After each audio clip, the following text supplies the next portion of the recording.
Boys and girls, have you ever felt a little bit rushed trying to get out the door in the morning? Yeah. Have you ever been late for school? Have you ever, come sit here, Luca. Hold on to that. Hold on to that one. That one. Okay. No. So, sometimes, growing up, my family would be getting very late for church. Now, if you know my dad, you know that we are, hold on to this one for me. You're not doing the big one. My family would be very late getting out the door to go to church. It would feel like we were being rushed, that things were going a little bit wrong. And as we'd get more and more and more stressed, and Dad would get stressed, we still had an hour to drive to get to church, and we'd worry a little bit more. It's going to be loud in a minute, Luca. Things would feel like we were just about to, what do you think is going to happen? We're just about to pop. I won't let it pop just for the adults in the, oh, it did pop anyway. Look at that.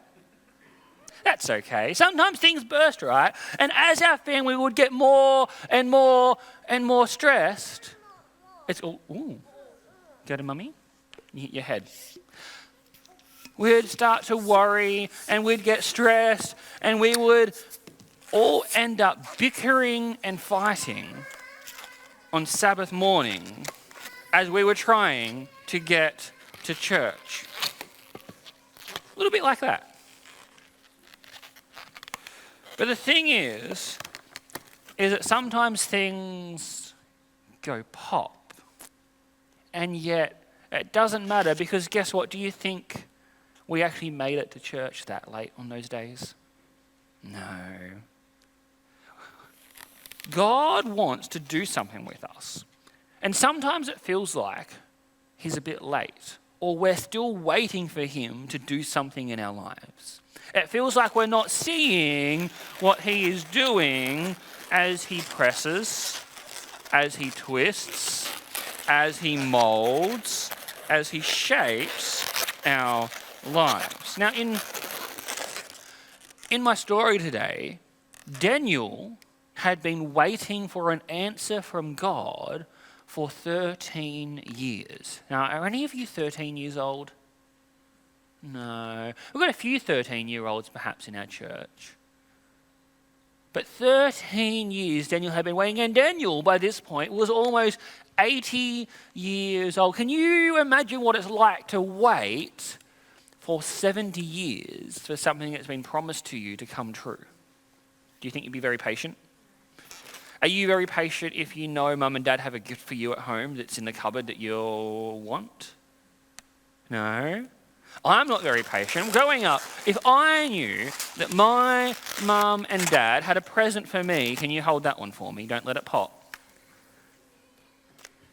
Had a present for me waiting in the cupboard, I would pester them saying, give it to me now. Or if it came to Mother's Day and Father's Day and I'd made my mum or my dad a gift, do you think I waited to Mother's or Father's Day to give it to them?